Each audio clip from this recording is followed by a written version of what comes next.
By this point, I'm sure that everybody has seen the now infamous Netflix show, Adolescence. There's been so much conversation, debate, misinformation, thoughts, feelings, whatever about it. It's one of those topics that's very much caused a lot of stirring, and there's a lot of information out there that might not be factual. So I thought to myself, who can I talk to that's going to clear all that up? And there I was on social media, and my friend Natalie popped up, and she came up with the most, as she always does, the most sense when it comes to these very confusing, very emotional topics. So today, I have the privilege of speaking with parenting and kids coach, public speaker, and BBC super tutor. Wow. Save some for everybody else now. Natalie Costa, how are you today? I'm good. And thank you so much for having me. I'm really looking forward to this conversation. Yeah, I think there's a lot to unpack. So thank you. You were definitely the right person. Like I said to you just before we hit record, I get vibes about who is the right person to talk to. And just the angle that you came at the whole thing from, and the obvious compassion that you have for young children, regardless of their situation, always comes through for you. You always are the voice of reason, the voice of truth, the sensible person in the room. There needs to be one. There needs to be. I know. That's me. I was excited to talk to you about it and just to really dig into it. And I know that you and I have had calls before, and we've had some really meaty conversations, and both overrun on. Yeah. Stand by. This might be a long one, guys. I know.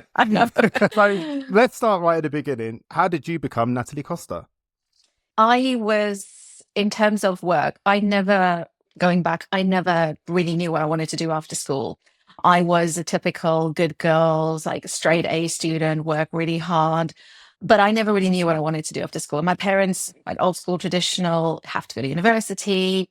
I was quite into art, quite very artistic. I had 2 art subjects. I dropped computer science for the second art subject. But my mom eventually sent me on some EQ, IQ tests, and teaching came up, nursing came up. I was like, that's not going to work because I don't do well with body fluids. And I thought, well, teaching would be fun because I get to teach art to little kids. Fast forward after studying, I absolutely hated teaching art to little kids because I don't like mess. So that was not. I was going to say, if fluids is your problem, you might have missed it. Oh, it didn't go down very well. But I studied teaching, and then in my second year of teaching degree, I took psychology on as an extra because I was always fascinated actually by the human mind, by human behavior. And so fast forward, I completed my teaching degree, and then I stayed on at university for a 5th year and did my honors in psychology. And the plan was always, because I'm from South Africa, the plan was always to come and teach here for 2 years and then go back and do my master's in ed psych. But that just never happened. I ended up enjoying life in the UK. And for a long period of time, I did feel stuck because I was teaching a lot of supply teaching, then at a Church of England school. But I always knew something was missing. I was always like, this cannot be it. Long story short, I dabbled a bit then in the fitness industry. So I was very much into fitness, really enjoyed that.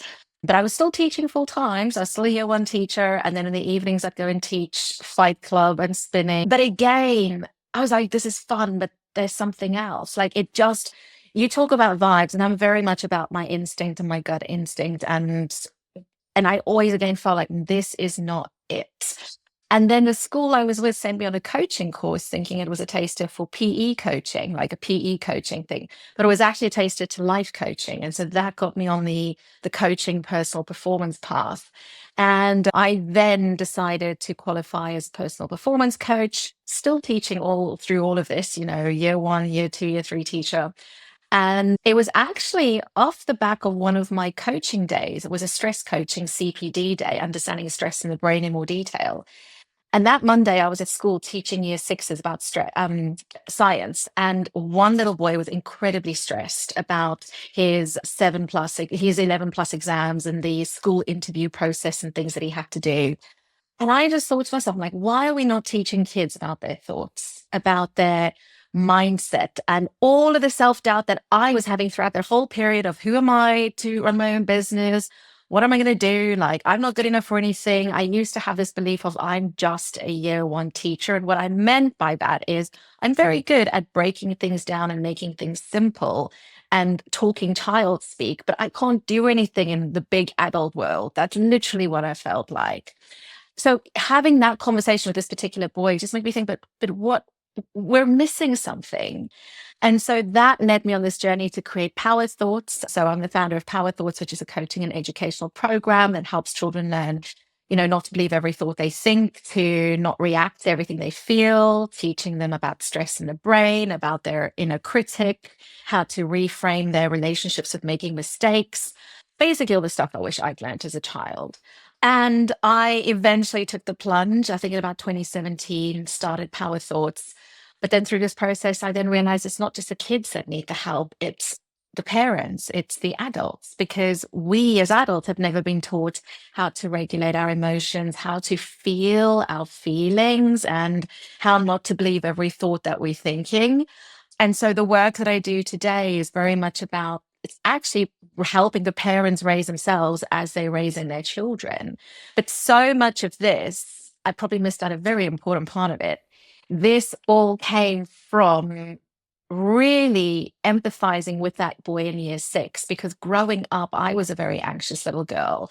I distinctly remember starting to feel my worries, as I call them, from about the age of 7 or 8. I mean, my parents sent me to psychologists. I was put on antidepressants in my teens, into my 20s. I've always struggled or had this relationship with anxiety that would just take over. And I think I've definitely had some depressive episodes and so forth, and had a lovely upbringing. There was nothing, parents did the best they could.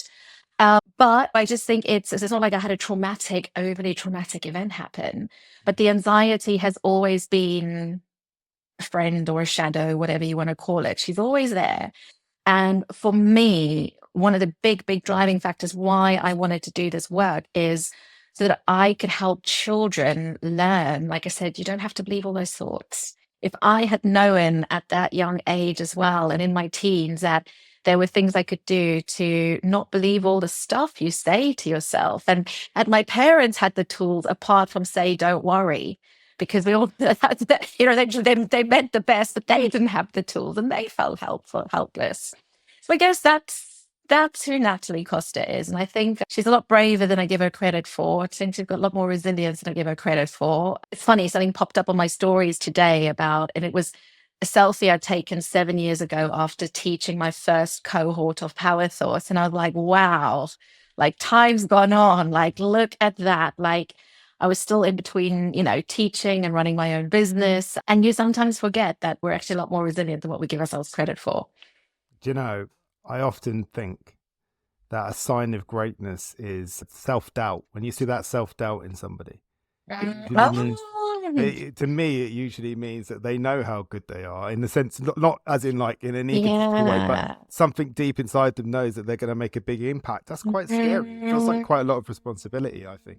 Yeah, I like that approach. I'm gonna take that. That's good. No, I think it's interesting. I think one of the greatest gifts as coaches that we can give anybody is for them to see themselves the way that most of the world sees them, because quite often they don't see what we see.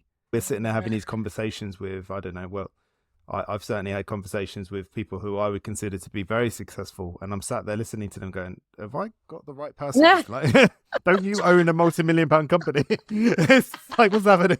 It's crazy. But one of the things that stood out to me in what you just said is that ability to communicate.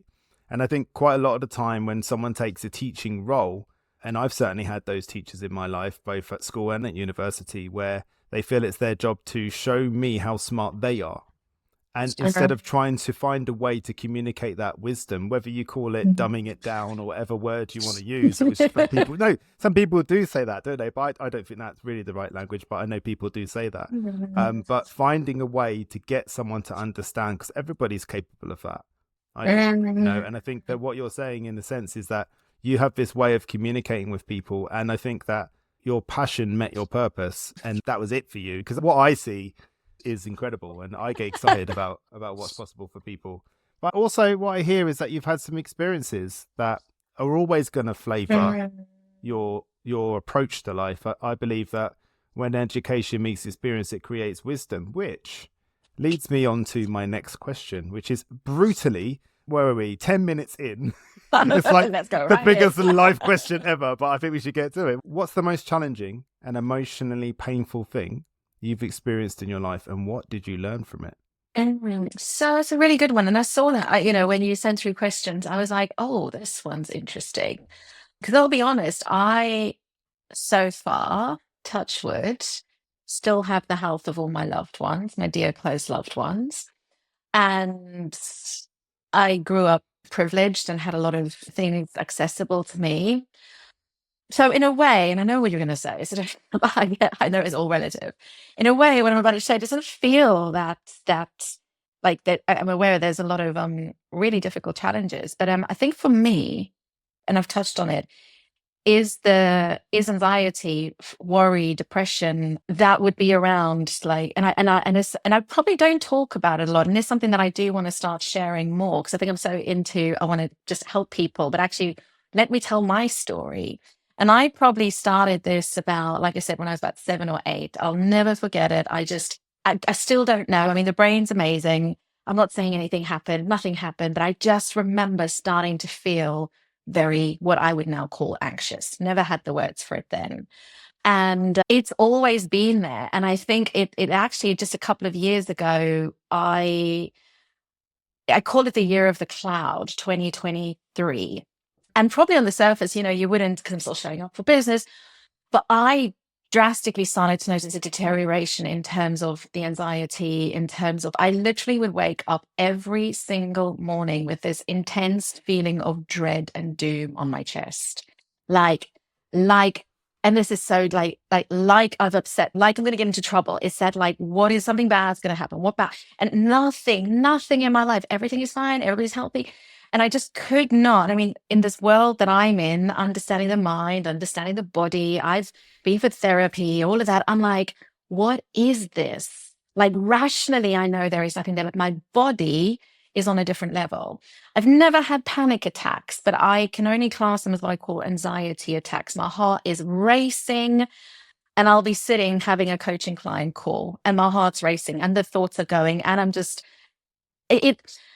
but it got to the year of the cloud in 2023, because I did start to just think, what is going on? Like, where is this coming from? And I put it down to, is it the stress of running my business, that I feel isolated? We'd moved from London. I mean, I'm still going into London, but maybe my lifestyle had changed a bit, things that, were more easily accessible. But it did get pretty dark. I'm not going to lie. It did get pretty dark. And at that point, I was not into, I was like, I don't want any antidepressants. I've been on antidepressants before, and I came off them, and truth be told, I didn't notice much of a difference. I was like, but still, I'm still functioning. But yeah, 2023 was a tough year. It really, really was. And I think it's difficult, because as a business owner, I really found my thing with Power Thoughts and what I had set up to build.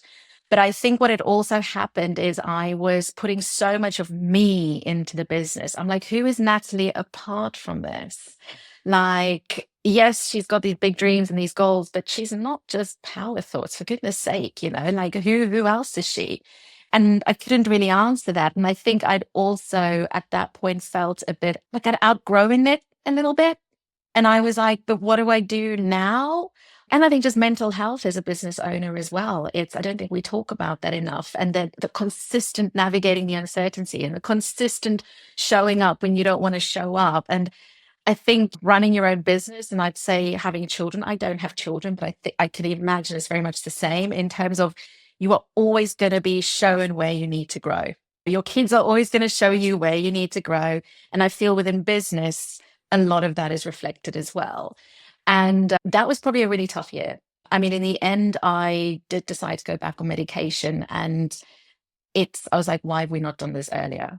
Like, I kid you not, last year at some point, I woke up and I was like, this is what, well, when I say normal, I use quote unquote, nobody's normal. But I'm like, this is what people feel like when they wake up without that thing on their chest. And I still want to dive into that. I still want to, like, understand that more. But then there's also nothing for therapy and things like that. And I think that's been really helpful. I've also had coaching supervision, which has been phenomenal. And I think that's been so helpful as well. But it really is interesting in terms of the body, hold on to stuff, because rationally my mind's fine, but I'm like, what is going on in the body? Like, what is going on? But I knew that at that point I needed some help because it was just not, there isn't, it's a horrible feeling having my heart rate 120 miles an hour, whatever it is. And I'm trying to have a normal conversation with somebody and there is nothing chasing me. I am fine. And I'm doing all the somatic stuff and I'm doing all the breathing and I'm doing all the mindset stuff and the affirmations. And I'm like, it's just going. So that's probably, I think, recently been a tough thing. And I definitely feel like I'm out of the cloud now. I feel like, okay, there's a sense of rationality, a sense of being grounded, doing more things that I enjoy, going back into London more, joining the gym that I always enjoyed going to. I was like, look, mental health is more important than the cost of a lot of train tickets. I was like, we'll figure it out. So, yeah. I'm really grateful you shared that, because you know what? I think that's a lot of entrepreneurial people. From what I heard in that was definitely a sense of fear, perhaps, and not in conventional terms. I resonated a lot of what you said there, because I've had a lot of times where I wonder whether I created the self-development coach as a way to hide Johnny Lawrence. I wondered about that a few times because I like to help people, but what always seems to happen is I get nudged to the front because of the way I am, smiley and empathetic and all of those things, and I get pushed to the front, and then I don't realize I'm there until I look around and go, oh, I'm not sure I'm supposed to be here and I know I want to. But I definitely found that a lot of my anxiety came from perfectionism, and what I discovered about perfectionism was perfectionism isn't about trying to be perfect, because that's impossible. Actually, what it's about more than anything is trying not to fail, which is where the fear comes from. It's the overwhelming amount of pressure of feeling out of your comfort zone, and not really, which we have to do, don't we, as entrepreneurs, to move forward, to get those bigger and better speaking gigs, to get those higher profile clients, to get those opportunities on television, radio, whatever. We have to put ourselves there, and we know we'll be okay. But then there's this little child in us that's like, well, what if you mess it up? And then guess what we do for the remedy? We go on social media and we see all the people that we think are better than us. It's like, this isn't a good idea. Why am I doing this? You know? Oh my word. Yeah. It's mad. It is really, really mad. And I do wonder, like, I use the anxiety now, and growing up, I'd always call it my worries. I remember that I've got my worries. That's how I communicate to my parents. But I think now I do see it as, and this is going to sound so cringe, but I do see it as a gift in terms of it's allowing me to support other children that are going through this as well, and other families. And I think also, as a client recently said to me, I'm working with his 20-year-old son around anxiety and social anxiety. And he just said I was like, this is so good. He's like, you're just teaching us how to be human, how to work through the feelings. And that's it, right? That's it. That's Love it. That's that. exactly it, right? Let's just be human about this. And it's okay. It doesn't make you any less than. And yeah, you don't have to believe all the stuff you tell yourself or the space in your head. Well, here's what I took from my own experience, and maybe it's helpful to hear it. And it's that I used to call it anxiety. And then I realized that the anxiety is just the fear of infinite possibilities, or at least the awareness of infinite possibilities. But here's where the fear becomes fuel, because the fear is necessary to be courageous. Very clever. So for you and for me, it is about that fear is actually there for a reason. We need it. Otherwise, we turn up a bit nonchalantly, don't we? Yeah. But that fear sharpens us. It zeroes us in. And it helps us be who we are, good and bad. And we have good days, bad days, don't we? Yeah, definitely. I mean, thank you so much for sharing it. It's just brilliant to hear that, because we all go through that as entrepreneurs, because there's no roadmap for us. And there's lots of people trying to sell us roadmaps, and we spend thousands of pounds realizing that it's nonsense. We don't need it. It's like, okay, I should have just trusted my own self in the first place. That's the lesson I learned every time. Yeah. And do you know what? It's actually so funny you say that. That's actually one thing I did want to say when we were chatting is, I think a key thing that came from this was trusting myself, building capability in myself, that regardless of what I feel, regardless of what I'm faced with, I can trust myself. And I think that there's always been the typical, is this a good girl mentality? Is this okay? I don't want to be too loud. Let me ask for permission. And I think so much of that then through the therapy was also then like realizing actually through all of that conditioning, I'm always outsourcing if this is okay. Actually, let's come back. No, is it okay for me? And trusting that. And I think that's also been a big shift in the last year or so since 2023 when I'll never forget. I was lying here on the carpet in tears. I was like, what is going on? I cannot carry on feeling like this. This is just, I'm fighting. And if I think it's now, I'm like, no, but there's such just inherently, I'm like, no, I know I'm more than capable. I'll figure it out.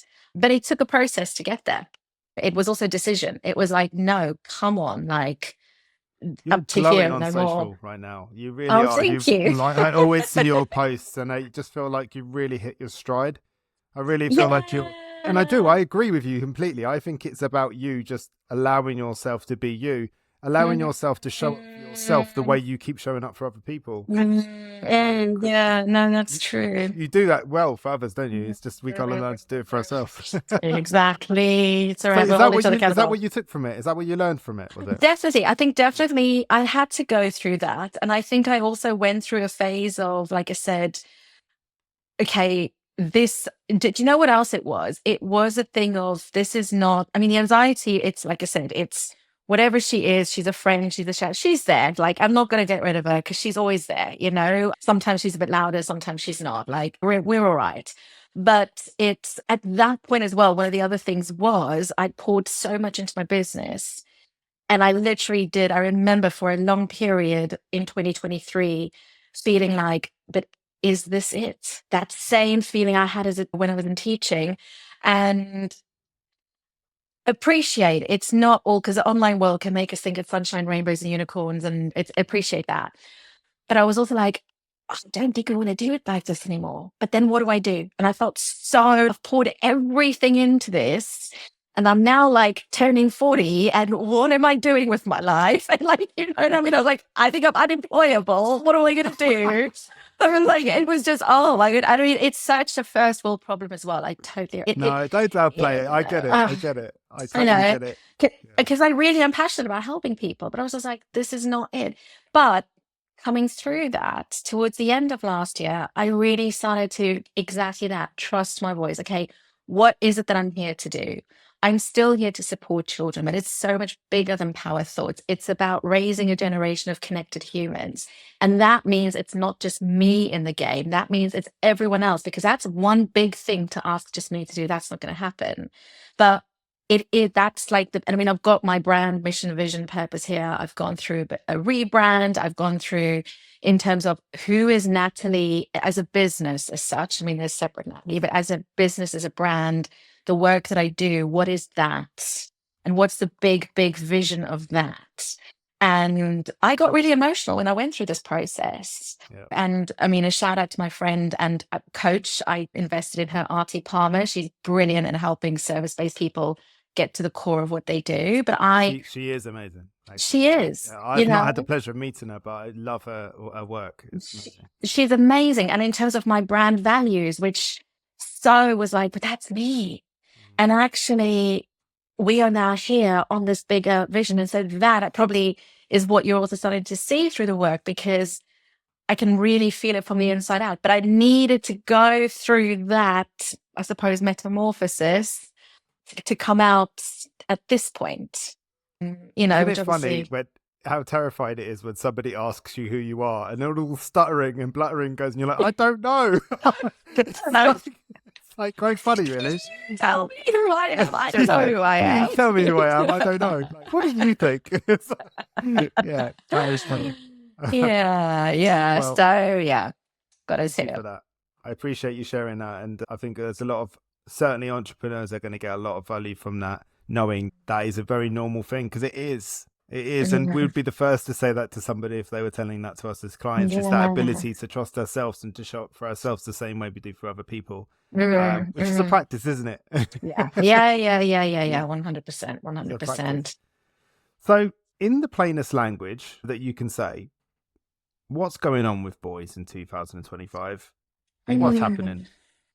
Yeah. Look, I think I don't know if you come across the Lost Boys report I made some notes. I came across it the other day, actually, something I was listening to. The Center of Social Justice did a study on the boys and where they're at now in 2025. And I think it's accumulation of, it's not just immediate. It's been slowly growing and festering, and maybe fester is not the right word, but growing over time. I mean, since the pandemic, I think there's more 16 to 24-year-olds that are now out of work, out of employment. They called NEET. What's it, not in educational employment or training? I think that's risen by 40% since the pandemic. So that lack of 16 to 22, did you say? 16 to 24, 16 to 24. Wow. Yeah, NEET. That's risen by 40% roughly around since the pandemic. Not a lot of, if we think about, obviously the post that drew us together in terms of this conversation is, and I know with adolescence, many themes were highlighted there, but one of the key things, and I've seen this years ago, the lack of emotional skills to deal with difficult emotions. We're very good with anger, but we don't actually know how to deal with what's underneath the anger. I mean, I remember in my very first year of teaching Power Thoughts, I was asked to go to school in Northwest London, specifically to pull out groups of small groups of boys who were kind of like labeled the angry kids, the angry boys, the boys that would throw things, the boys that would be disrespectful, the boys that would break things, but also coming from really challenging homes. And one-on-one, these boys were lovely, every child, but underneath that, they just didn't have the skills or the role models or the understanding what's going on with my emotions. And I think this is not just now, but if we think of our core beliefs are formed in our formative years. 0 to 7, the brain is in the theta brainwave state. And then 7 to 12, it's in the alpha brainwave state. And then the analytical mind sets in. Now, what that basically means is in those formative years, especially 0 to 7, that's like the hypnosis state. That's when kids do imaginary role play, when they can drink a cup of tea from a mug made from mud and it tastes amazing because they're in that imaginative world. But the brain is designed like that so it can download programs from the environment around it, telling it how to be, who it is, who it's not, where it fits into society. But if we think about it, the programs that we're giving our boys about what a boy and a man should be from a very young age is very different to a program that we're giving a girl about what a girl should be and how a girl fits into society. And then of course, coupled with that is the emotional attunement, emotional agility. As a human species, I don't think we're very good at feeling our feelings. Just put the news on and people cannot deal with difficult emotions. We've never really been taught, I feel, how to lean into the discomfort of difficult emotions and work through them, not wallow in them, right? But let's recognize the feeling for what it is instead of suppressing or denying or shoving it down or scrolling endlessly and avoiding emotions. Let's not try to fix the emotion because it's just not easy for me to deal with my child's big feelings, but I just don't want to deal with it because it feels uncomfortable. We've never been given those skills. And we're stereotypically speaking, a lot of males, what were dads, but then we look at what programming they received when they were little and what programming their dads received when they were little. So it feeds down. And I think there's so many things. So we've got the programming our children are receiving from a young age, from society, from culture, from the world around them. And obviously their parent and their parents' programming and what that gets fed down. It's also we talk about the generational cycles that get repeated. I often talk to parents about what's the emotional language in your home, or what was it when you were growing up? Did you come from a home that was big, fiery, reactive emotions, or did you come from a home where we brush things under the carpet? We don't talk about things because those things we model and we bring that into how we raise our kids. And then, of course, if we look at a bigger surface level, we've got this increase in social media, not social media, but like technology, that is causing us to be more and more disconnected. It's so much easier to be disconnected, to tap I feel out. like we are connected. That's the thing, that social media mimics connection, which stops us from seeking it elsewhere, like in real life. Yeah. Totally agree with that. Oh, it's like eating Haribos when you're hungry and you eat the whole packet and then you're like, well, I'm still hungry and actually I feel really rubbish right now. Like that's what it is. I don't know what you're talking about. I've never done. But I also think it's technology and how fast it's developing. And we've got access to the world 24/7. It's also things like the increase in childcare costs. Parents aren't able to be present with their kids as much as they should be present with their kids. And this isn't blame or shame, but childcare costs, I think, have gone up by 41% in the last 10 years. So typically, if you're a double parent family, dual parent family, like most parents are both working, the society corporate environment isn't set up to support working parents, let alone single working parents. So there's that. And then also we're cutting youth centers that would give children a real sense of purpose and meaning and connection, and mental health services.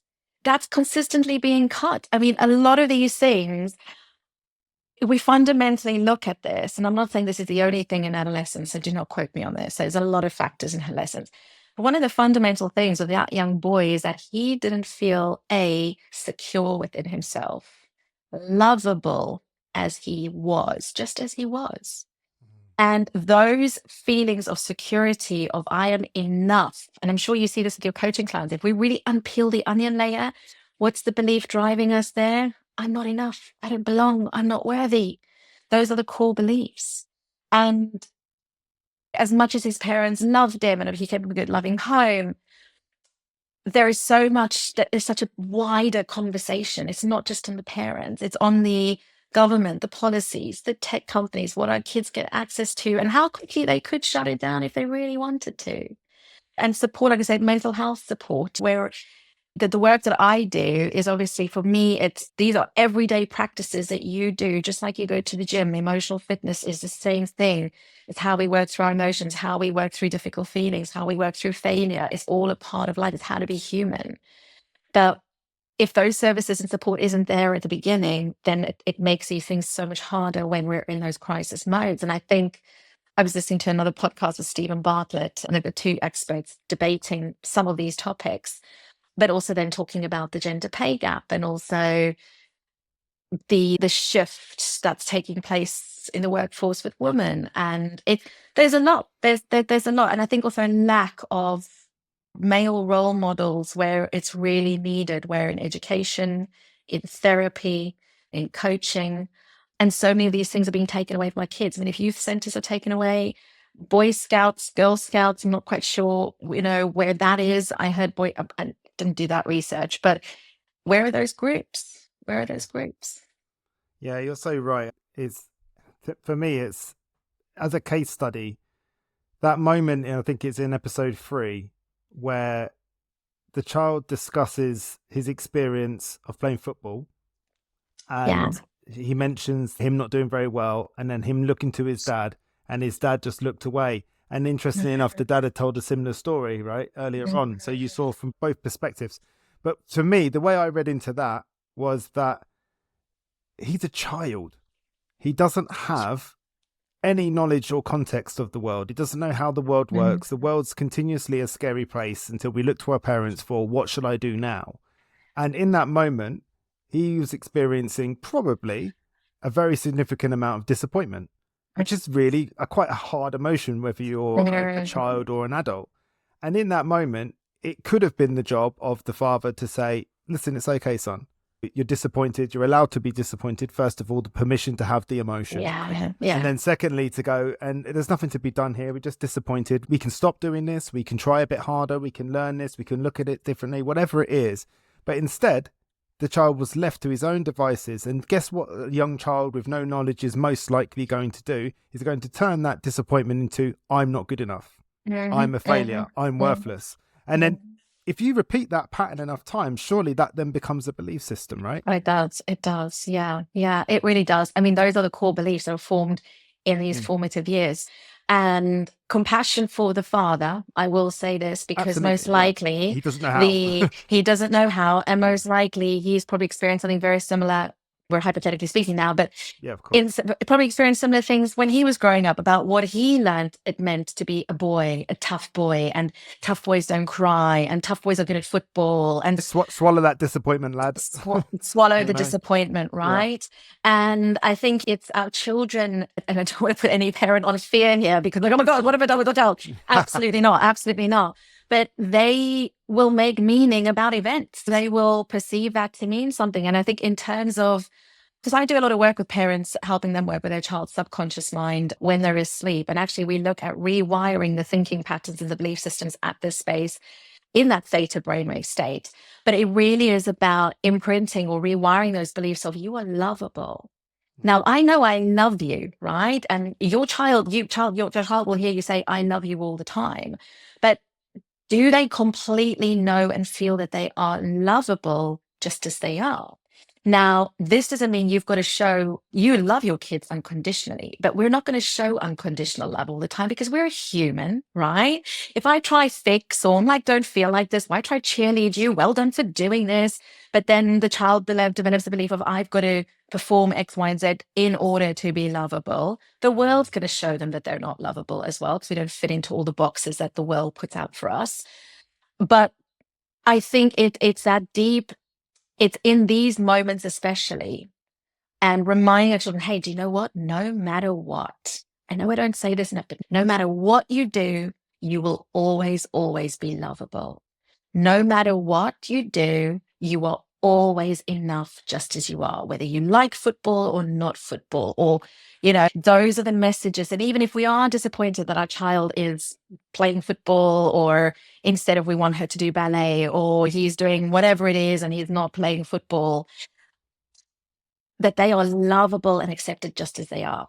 That very few of us have that. And I feel and if we think about the emotional awareness piece, and when it comes to emotional agility and dealing with feelings, a lot of us are 8-year-olds, 7-year-olds still inside dealing with not knowing how to deal with difficult feelings. So true. But I do think in that piece there, a lot around, again, the emotional avoidance, hey, it's all right. You know what? Daddy is still so proud of you. You are so lovable. Doesn't matter if you play football, if you don't like football, that is okay. You are enough. But it takes a level of awareness, and it's hard. It's really hard if you've never been on this journey, experience this yourself as a parent, as an adult.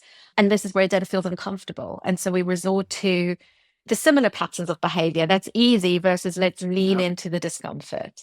The well-trodden paths. I had an experience with my son a little while ago, and I could tell he wanted to cry. And for whatever reason, he looks to his dad, me, as almost like, is it okay to cry? And I sat with him, and I could have said lots of things. I could have said, it's okay. I could have said all sorts of things that packaged it up and made it feel better, but they wouldn't have been true. So I had to sit there while he cried. It killed me. Absolutely. I sat there and I kept having to reaffirm to myself, this is the right thing. This is the right thing. And lo and behold, 5 to 10 minutes later, it was all done. I was just like, okay, well, I can't believe I actually, because here's the thing, we know lots of stuff, right? We've done lots of training, lots of reading, had lots of experience. But in those moments, those things that we know are probably the right thing to do feel impossible. Yeah. And here's the thing, I think one of the things that we're both saying here is that human beings, we gravitate understandably, very naturally, towards comfort and away from discomfort. If something doesn't feel comfortable, stop it. Yeah. Just don't do it. Let's get away from it real quickly. Let's reach for whatever it is we could do, the phone, whatever it is, and get the heck away from it. But actually, that just causes the long-term problems, doesn't it? Because I think one of the things that you articulated so beautifully is that the father didn't have the language. That is like me sitting here now and asking you to speak a language that you don't speak. It doesn't matter how much I want you to, it doesn't matter how much I ask you to, you cannot do it. Yeah. So it's all good and well saying to a dad, right, okay, you need to do this. Yeah, how? What do I say? I can't sit with those emotions. Those emotions feel uncomfortable. I don't want to feel uncomfortable. Therefore, I'm going to take the comfortable point, which is just turn around, hope they didn't see me, and go from there. And the other part of it as well in that episode was where he kept saying, aren't you supposed to tell me this? Aren't you supposed to tell me that? Which means that, to me, that would suggest that every time he's had a feeling, that he's just been told that it's fine. It's fine. It's fine. Yeah. Or, And the like, reassurance. yeah, I don't know. Do you think I smell? Oh, no, you're fine. You're fine. You're fine. And then the kid goes into school smelling and gets bullied, blah, blah, blah, all that sort of stuff. It's avoiding that awkwardness to saying, yeah, you do smell a bit. So Yeah, actually, maybe you should have a yeah, shower or whatever. yeah. It is really difficult to sit in that discomfort. It's really, really hard. And I think it feels really scary. And I often say to parents, it is about learning a new muscle. You're not going to be perfect at this. You're not going to get it right all the time. You're going to feel the resistance. And the resistance is a good thing. It doesn't mean you're getting this wrong. But it's, can I sit in the feeling bubble, the feeling space with them and just sit there and not fix it, not problem solve? Let me just be in there with them in their experience. Because when we do that, that allows them to feel seen, heard, understood. They don't feel alone. Because the thing is, as well intentioned as we are, if we want to fix something, say, oh, don't worry, but it's going to be fine, or no, you're fine. Or even if we look away and we dismiss, which is another form of that. But whenever we're doing that, what's actually happening is that we're letting our child feels really alone in that emotion. So you just sitting there with your son the other day, your presence made him feel less alone. And also, if we are trying to Someone fix, that was me. yeah, I know. Oh, sorry, but you're the adult in here, so we got to deal. You're the adult, right? Am I? Sorry, I interrupted. But also when we're sitting them with them in their emotion, they feel less alone in their experience. But also we're showing them. So look at if we can shift it. If I'm thinking, oh, how do I sit in the discomfort with them? This feels so scary. If I can sit with them in their discomfort, I'm showing them, hey, we're both feeling very uncomfortable right now, and it's okay. We don't need to be scared of our feelings. And that's really what we do when we say to kids, don't worry. Well, you shouldn't feel worried. You shouldn't feel anxiety. You shouldn't feel this. You shouldn't feel disappointment. And actually, do you know what makes sense? You felt really disappointed here.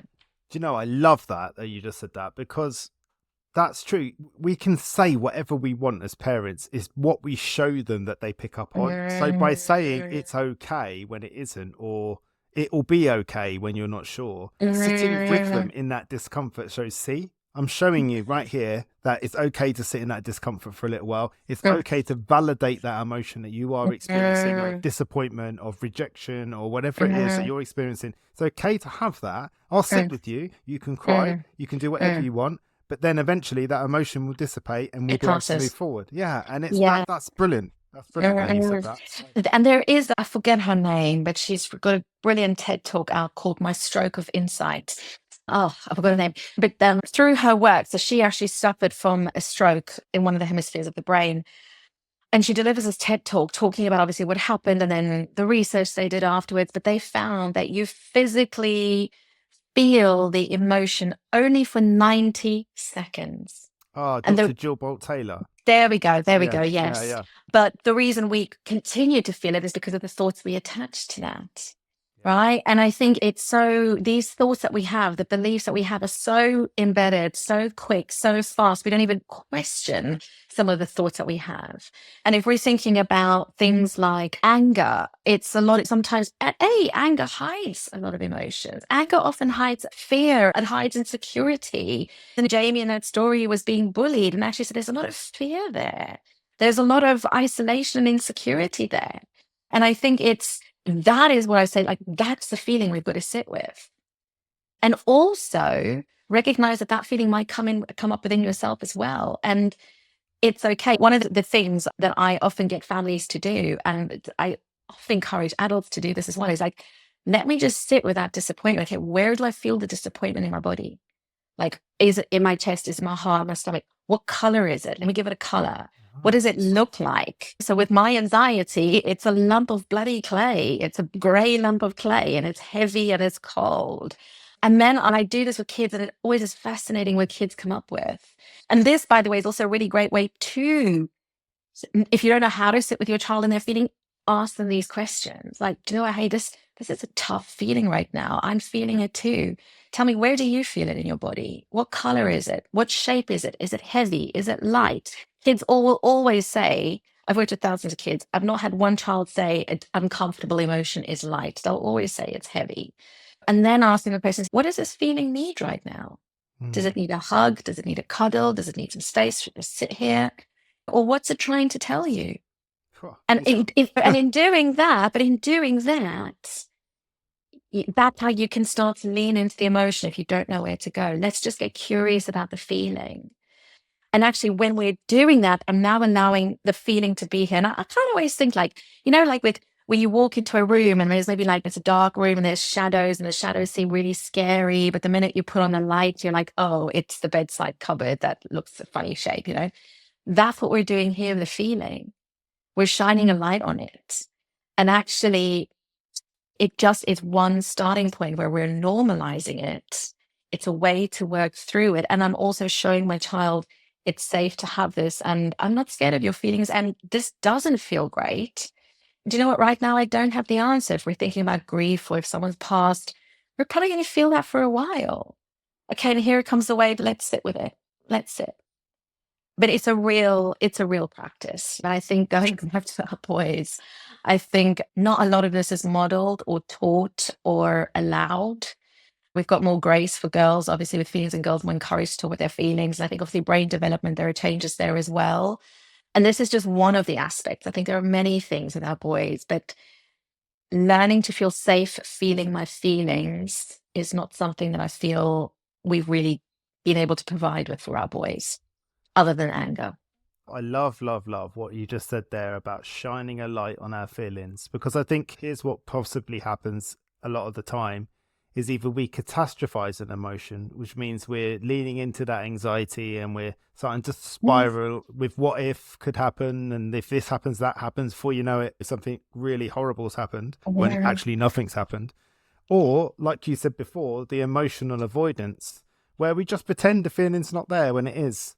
And either way, that is so destructive. And I think the hardest thing to do, the bravest thing to do with that fear in that moment, with that horrible emotion, is exactly what you just said, is shine a light on it, sit on it, go, I know, it's horrible, isn't it? Scary, isn't it? Let's sit here, but let's sit here together. I've got my arm around you. We can both cry. We can both be scared, whatever it is, but we're not going to catastrophize. We're not going to avoid. That's beautiful. That, I think, is fantastic advice. You mentioned the term emotional avoidance, and I think that's an important term. Could you explain what that is? Yeah, that's avoiding the emotion, avoiding feeling, in essence, feeling the feelings. Like I said, and we often also think resilience is about, to me, resilience is about I can feel my feelings and process them and work through them. And it's not about being the toughest and putting on a brave face all the time and pushing through and not feeling things, because do you know what? If we haven't dealt with grief, if we haven't dealt with stuff, it will keep coming up. What we resist persists. It keeps coming up. And I think I see this a lot as well with boys who, not so much now, 'cause I don't work that much in this field, but when I used to, let me just avoid the emotions and then it will come out in anger. And also anger feels more powerful because I feel like I've got more control versus, say, anxiety or uncertainty.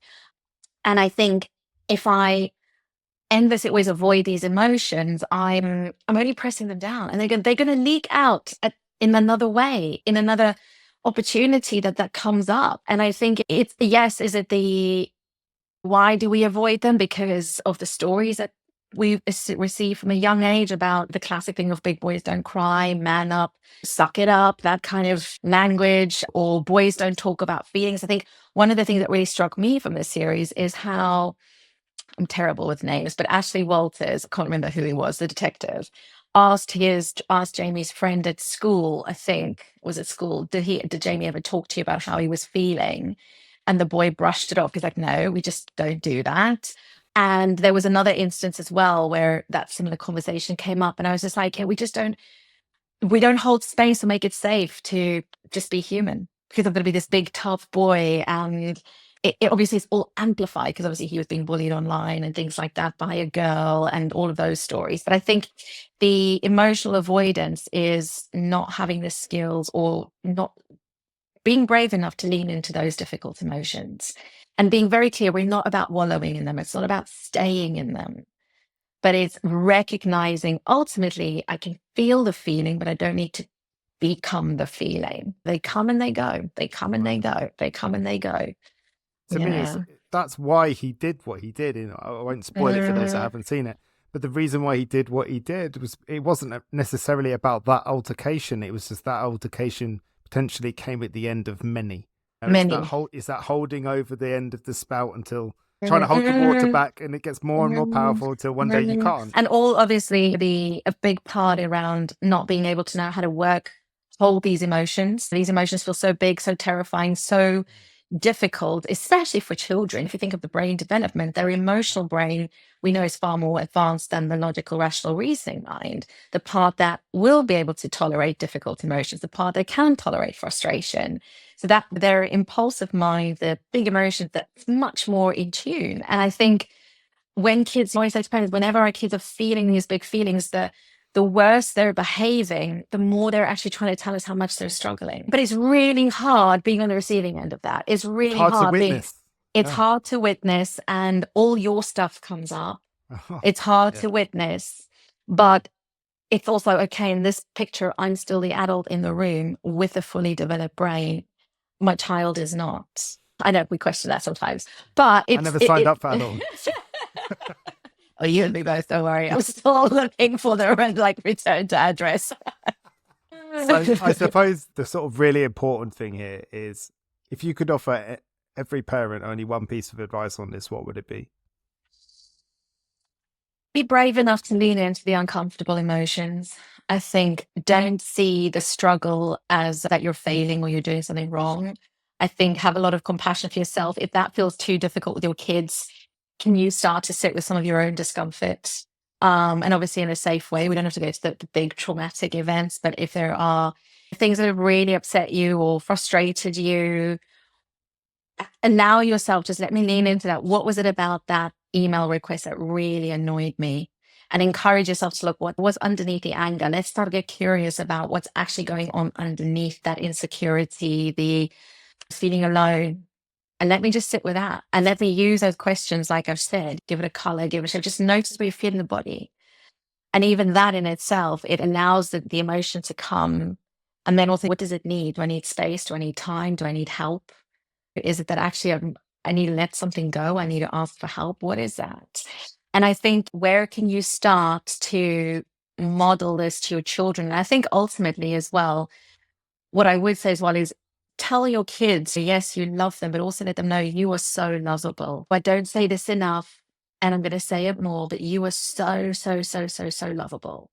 And then nothing you say, nothing you do will ever, ever change that. Because that is different to, I love you. You are lovable is, regardless, whatever, you are enough as you are. And it's also outside of the parent, isn't it? It's lovable. Yeah. It can be applied to everyone. I love you. Yeah. It's a very specific thing, isn't it? Yeah. And say to yourself, do you know what? Even though I messed up today, it feels like I lost it today, I'm still so lovable. We 9 out of 10 times need to give ourselves what we're trying to give our kids. And I think that's, you are lovable. We are all inherently enough. We're in a society that's always telling us we're not enough. We're looking for security from outside. But actually, we are more than enough. But so there's a lot I could say. Stop there. No, I love that. I hope you say that to yourself. Yeah, I do. Do you know what? I have started to. I've started to since I did the training last year around the core beliefs. That's one of the things that we get parents to say at a particular point in when they speak to their children when their children are asleep. And the phrases, use that, because you're talking to that little boy, that little girl inside of you that really wants to hear, but am I lovable? Am I enough? Oh, I absolutely love it. And I think, again, going back to something you said earlier, it felt to me like the question, like, what meaning am I applying to this as well? Yeah. You know, like that meaning you spoke about, I thought that was significant, because when something happens, say, for example, your kid comes home and they're being bullied and you were bullied. Wow. It doesn't take a lot of imagination to work out why this is triggering you, you know? Yeah. Fear just becomes escalated, like just 100%. Yeah. And actually, question to ask yourself is, and I think that is so important, it is, if we're thinking about my reaction to my child, and I always say to parents, there's no such thing as a perfect parent. You're going to learn all the strategies and you're going to get it wrong. But the beauty is there's always an opportunity for repair. So technically you can't get it wrong. I can go and repair and say, hey, do you know what? I didn't deal with that in the right way. And I got so upset, I didn't even think of what was going on for you. Help me understand, right? That's repairing. Yeah. Brilliant. But if you are getting triggered or activated by your child, I think it's really, you might not do this in the moment, but these are things we do outside of the moment, is really asking yourself, did I get upset like that because it was really by something my child did? Or did it have more to do with the fact that I felt uncomfortable with what was going on with my child or how my child reacted?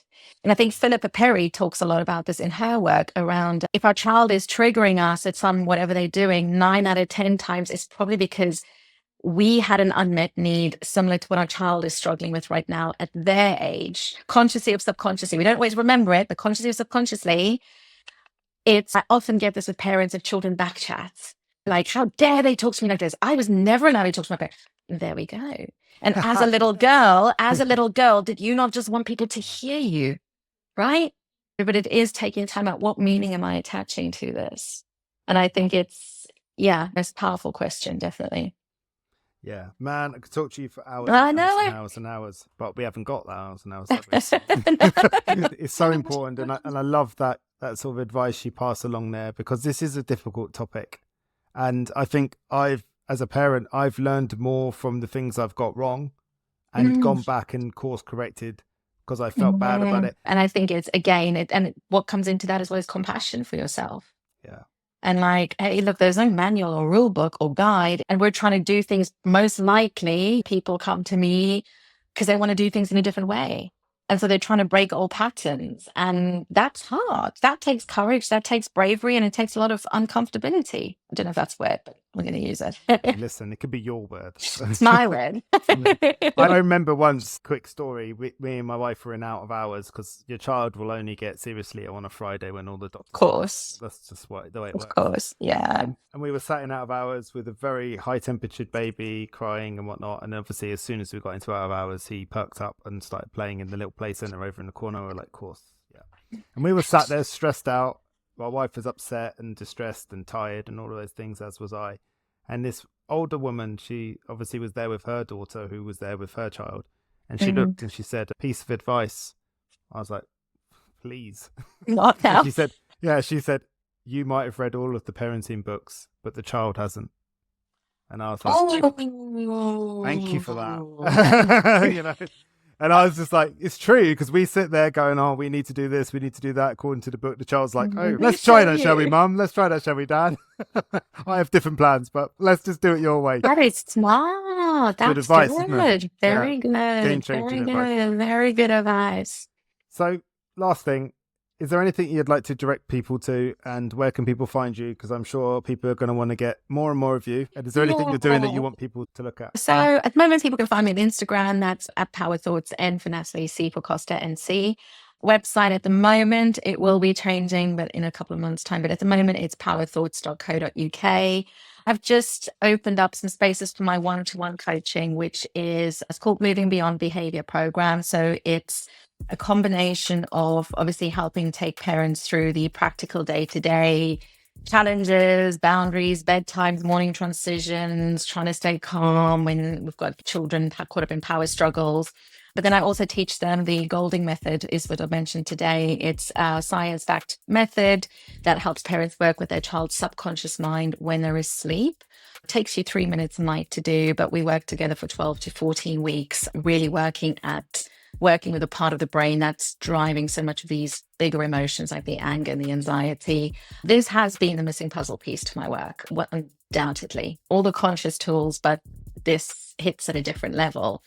And then with some children, I occasionally still do one-to-one coaching with children around confidence, mindset, embracing mistakes, friendship challenges, working through big feelings, all the skills we need to be human.